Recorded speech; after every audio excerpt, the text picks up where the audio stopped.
澳門擁有近500年嘅歷史，自葡萄牙人嚟到澳門之後，建設咗好多異國色彩嘅園林，亦都帶嚟咗大量嘅奇花異木。隨住時間嘅過去，部分嘅樹木亦都變成咗澳門嘅古樹名木。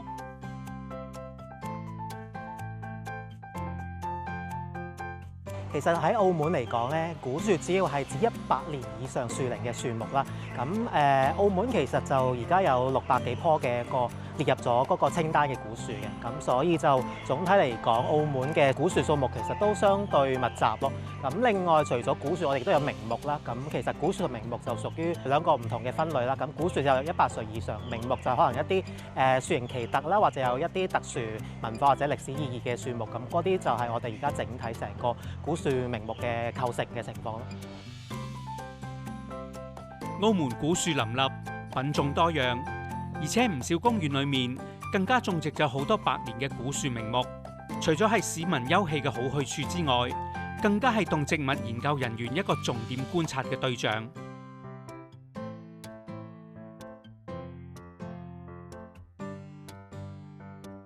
澳門嘅古樹，首先品種其實都唔少嘅，咁就好似譬如我哋比較常見嘅一啲假菩提啦，咁另外亦都有榕樹啊等等，我哋可能喺公園或者街邊都會比較常見嘅樹木啦。另外其實澳門亦都有唔少係外來品種嘅樹種啦，咁其實係好多時呢啲唔同嘅品種係經過一啲歷史上面嘅演化或者係唔同嘅歷史事件所帶出嚟嘅一個結果。譬如話喺可能以前19世紀後期嘅時候，當其時嘅政府就喺澳門進行咗一啲比較大規模嘅綠化，咁就喺當其時就引進咗唔同嘅樹種，咁從而就令到澳門嘅嗰個樹木嘅品種就變得更加多樣，同埋就亦都有部分就幸運地咁就流傳咗落嚟，咁成為咗我哋今日嘅古樹咯。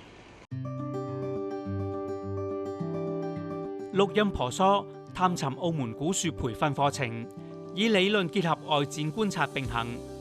一日，澳門文遺研創協會就帶住一班學員嚟到盧廉若公園，實地走入公園樹影之間，了解澳門護樹工作嘅現況同埋挑戰。我希望咧大家咧仔細少少，真係行一個圈，好唔好？行一個圈咧，記錄一下喺呢一度嘅古樹嘅品種。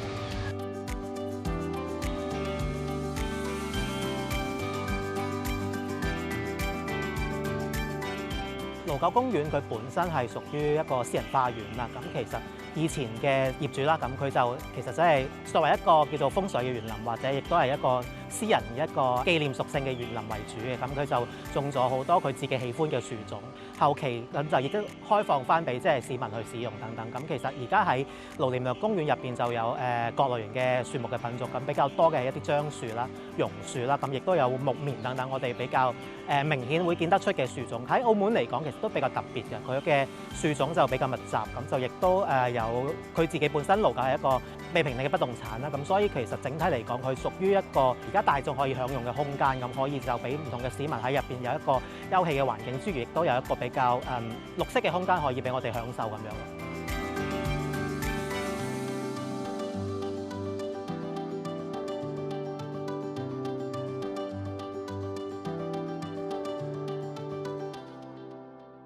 害蟲呢個定義咧，我成日都會話係我哋城市人定義出嚟嘅，係啊。對於個生態系統裏邊嚟講，佢係必然嘅，係咪？我揾嘢食啫嘛。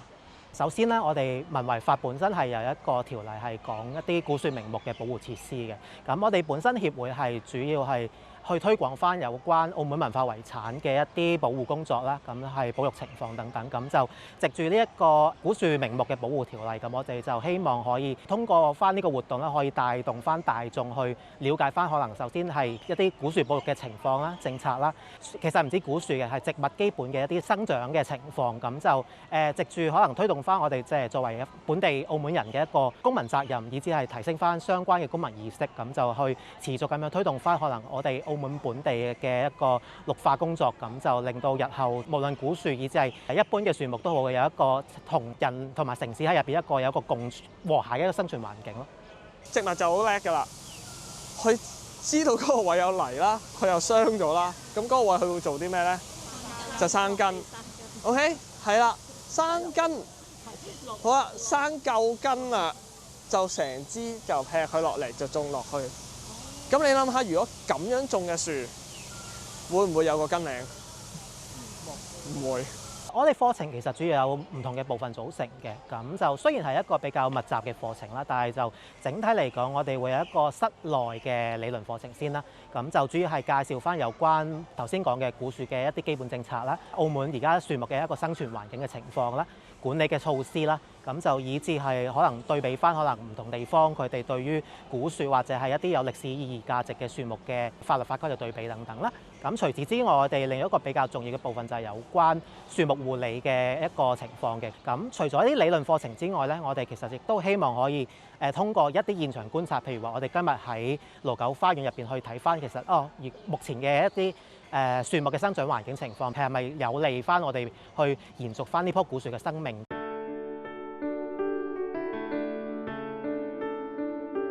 盧九公園本身嘅古樹嘅樹種都比較多啦，雖然佢屬於係鬧市嘅一個中心嘅一個花園咁，靠近路邊嘅嗰個生長條件就相對弱少少啦，但係內部嚟講，其實就都有見到其實相關嘅市政部門係有做唔同嘅處理工作，譬如話支撐翻佢啊，又或者係可能係適當咁樣去護養翻嗰棵樹木啊。咁就整體而言咧，我會覺得其實作為一個城市公園，佢係一個非常之良好嘅機會去俾我哋接觸嘅。咁就我哋亦都希望日後可以即係多啲關注翻我哋而家城市入邊嘅古樹嘅生長環境。咁就包括係市政工作又好，或者我哋市民都好，咁點樣去了解翻，或者係點樣同呢個棵樹去同翻我哋自己一個生活上邊或者係文化上面嘅連結都好，咁就其實加深翻我哋自己對於呢個環境嘅同埋呢個城市嘅感情咧，其實係我覺得作為一個澳門市民係可以去做更加多嘅嘢嚟去了解翻我哋自己本身一個生存活緊嘅環境嘅。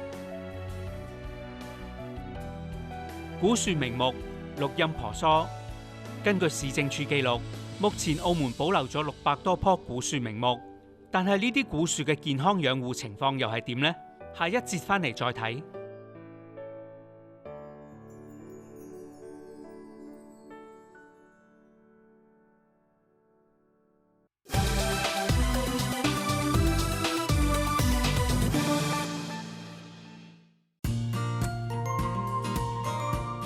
漫步澳門，你有冇曾經關注嗰啲靜默佇立嘅百年老樹呢？佢哋唔單止係城市嘅風貌，更加係時光嘅見證者，承載住歷史、文化以及生態組成嘅故事。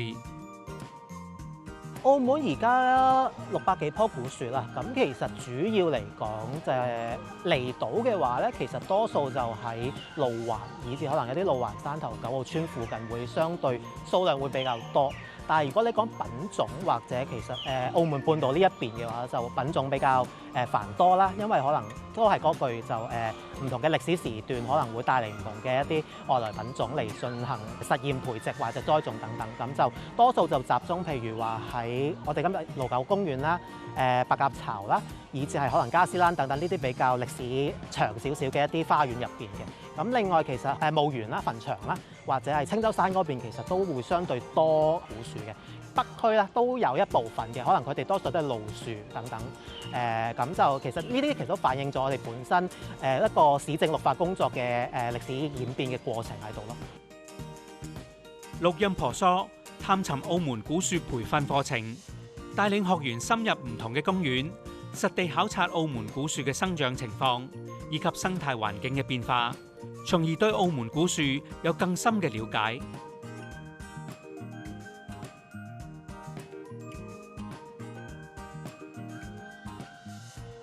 呢兩棵認唔認到佢係咩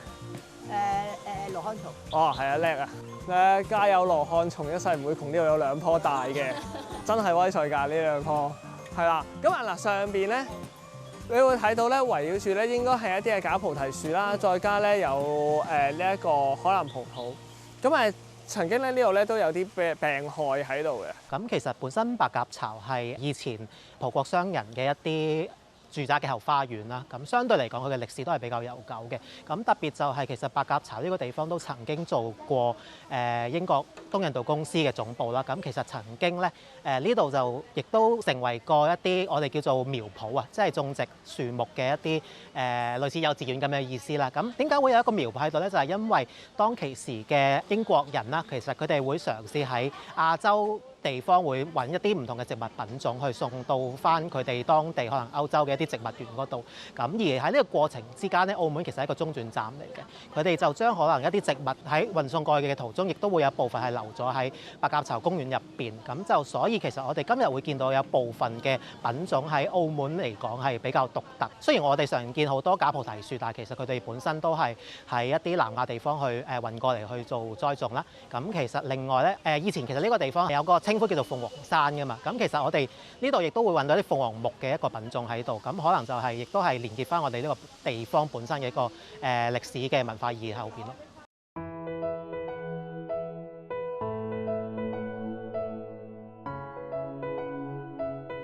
咁鴨腳木咧，其實點解要介紹佢咧？同澳門有咩關係？冬天其實喺呢啲地方咧，其實真係冇乜花開嘅。OK， 其中一種開得最茂盛嘅就應該係咩啊？就係鴨腳木。有冇諗過火柴嗰條木啊？我就係用呢啲鴨腳木。係啊，都鴨腳木。其實一棵樹嘅壽命咧，其實取決於好多唔同嘅條件限制嘅，係啦。咁當然本身個樹種可唔可以去到咁長命係一個原因啦。係啊，另外啦，其實咧好多時候就係佢嘅空間條件，譬如佢嘅生長嘅泥土啦，夠唔夠養分啦，夠唔夠泥土啦、水分啊各方面啦，又或者其實可能都會關乎於佢周邊附近會唔會有其他唔同嘅影響，道路啦、我哋人嘅使用啦，係啊嘅時候咧，其實咧都會影響到佢嘅一啲嘅生長，或者可能有一啲喺馬路旁邊嘅，係啦。咁其實我哋會諗我哋點樣俾車行多過要俾棵樹去生長嘅時候咧，其實呢啲都會影響到一棵樹到底其實可以長到有幾高、幾大，甚至乎佢個壽命咧可以去到有幾長。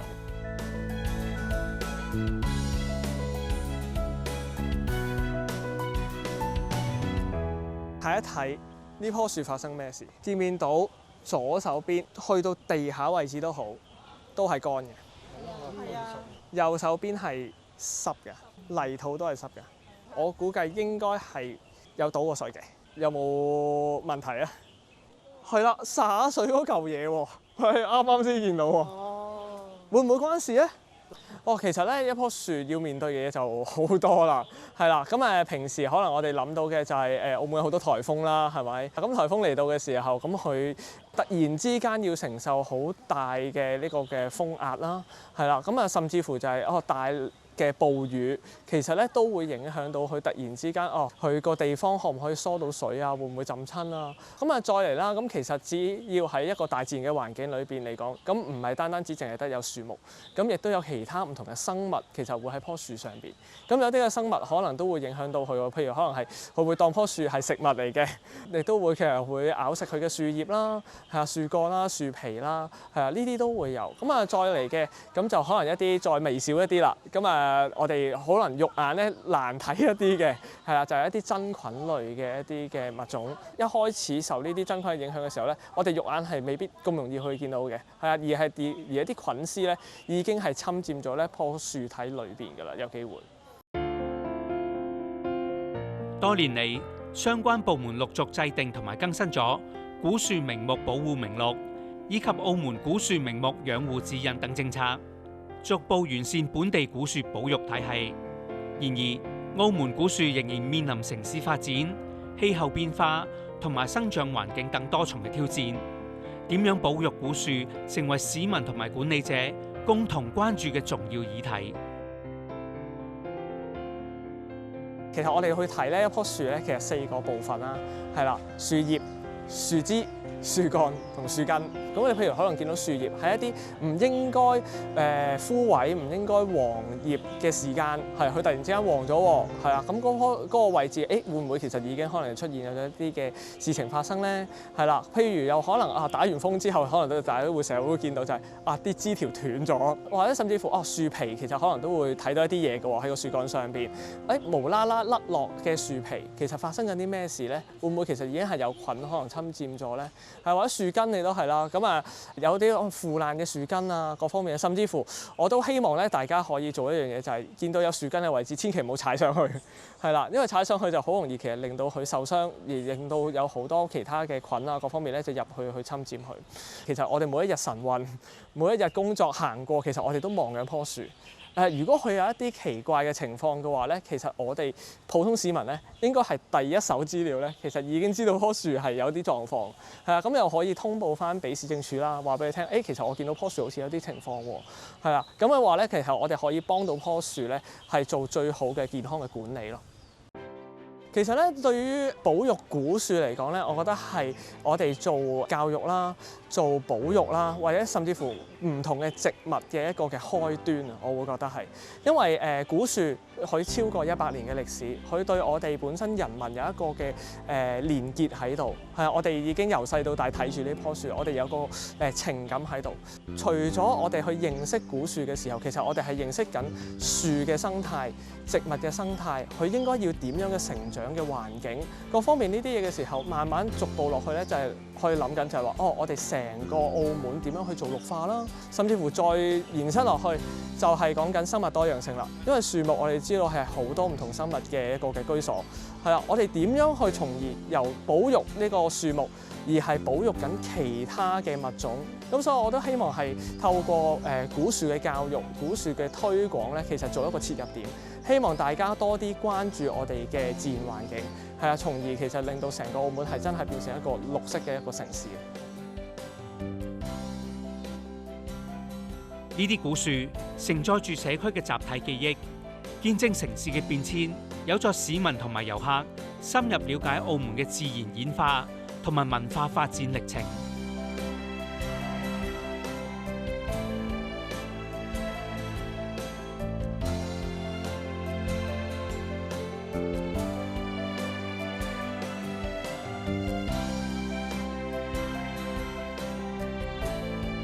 本集節目內容喺網上同步播出，可以上澳廣視網站tdm.com.mo 收睇節目。